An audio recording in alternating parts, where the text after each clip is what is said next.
So you're trapped in a strange land, surrounded by soulless NPCs, caught in a political battle between the town's current ruler and some old rich bitch who runs a book club, all while being saddled with the burgomaster's daughter and hunted by a vampire lord who's simping for her.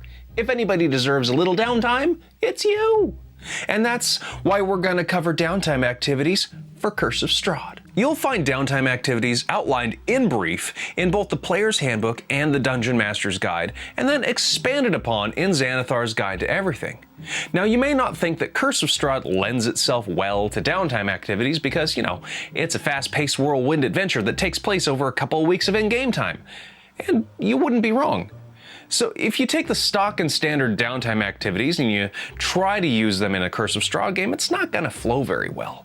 You can't chill out in Vallaki for over 50 days and maintain the tension of having a vampire lord breathing down your neck. It's just not going to work. But we here at Lunch Break Heroes have never been about stock and standard when it comes to Curse of Strahd.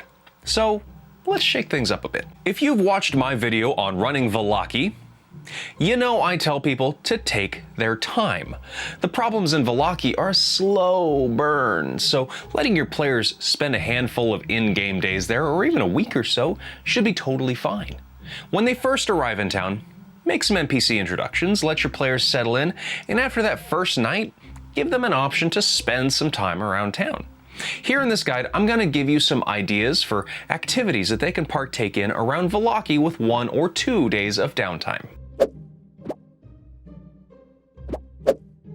Clerics and paladins may be drawn to the walls of St. Andrew's Church, where services to the Morning Lord are held daily. Those services might be led by Father Lucian or by Father Vargas if you've watched one of my other videos. Any characters who wish to can help out with the services by spending 2 days of downtime in the church. At the end of those 2 days, they can make a religion or a persuasion check. On an 11 to 20, they earn a favor from the church, which could be Father Lucian petitioning the Morning Lord on their behalf, or some sort of political favor or a reduction in the cost of a cleric spell.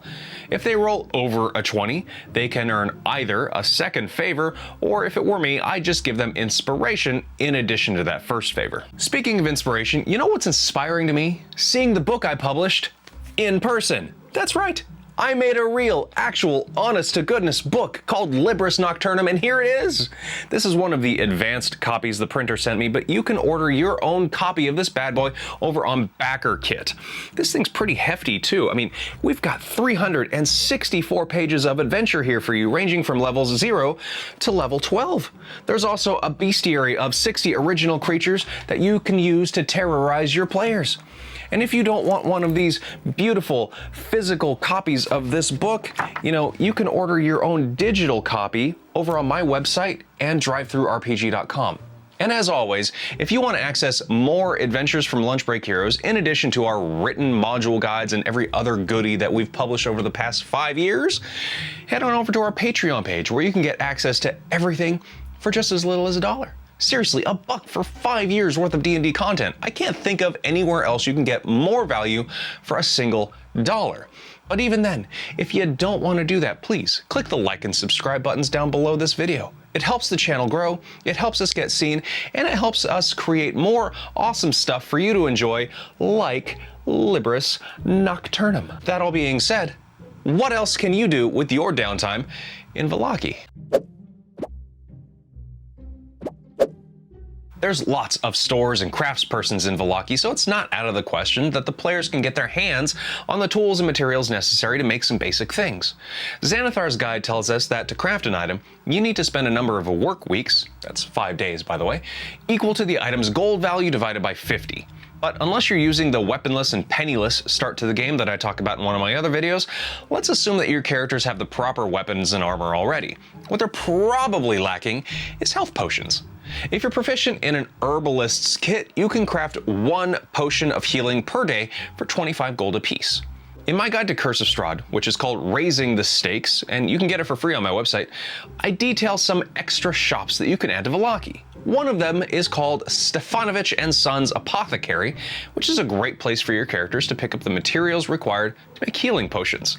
That's assuming they've got the money to buy them, of course, which is a bold assumption considering the lack of money circulating in Barovia. But if your characters lack money, there is a great way to get more. Crime! Vallaki's a big town. There's a lot of shops and a lot of people milling about during the day. That means there's a lot of opportunity for a sticky-fingered rogue to nab some extra coin. Now, Xanathar's guide says that you need to spend a full week scoping out your mark before robbing them. Given our adventure's compressed timeline, I'm going to say we change that to 2 days. 1 day to scope out the target, a shop or one of the nicer houses, and another to rob it.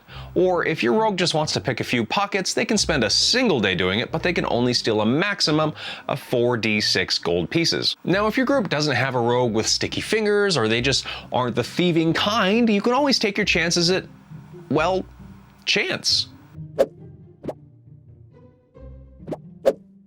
No matter where people live or when they've lived, games of chance have always been a thing. So I can't imagine Barovia being any different. There may not be any large casinos or mob-backed gambling dens, but you can bet that there's dice being rolled and cards being dealt. Let's say that all of this happens in the back room of the Arasek stockyard. Xanathar's guide says that gambling takes an entire work week, and it outlines a way to abstract the results of gambling down to just 3 rolls. You place a bet between 10 and 1,000 gold, and you make those 3 rolls, and then you either win or you lose a sum of money. There's also a 10% chance you'll run into a complication, like being accused of cheating. Now, this is Barovia, so let's change things up a bit. First, we'll compress the week of gambling down to just 1 night. Second, gambling's illegal in Vallaki, so in order to get yourself into the back room where the games are happening, you'll need to succeed on a DC 14 persuasion check, or be in good with Gunther or Yelena Arasek. Third, the people here are pretty poor, so let's cap the betting at 50 gold pieces. Everything else runs pretty much according to the rules, along with that 10% chance of a complication at the end of the night. You could be accused of cheating, you could go into debt, or the whole operation can be broken up by the town guard, and you'll be thrown in jail. Fun times. Last but not least, there's decoding the Tome of Strahd. What's that? You guys don't have it written down in ciphertext? You just figured that Strahd would pour his innermost thoughts onto a page and leave it there for all of his enemies to read? Come on now. When your party picks up the Tome of Strahd, it's a mess of weird characters and gibberish. But it's clear that there's a pattern to this, and it can only be figured out with time and dedication. Any character with an intelligence score of 12 or higher can spend a day decoding the Tome of Strahd.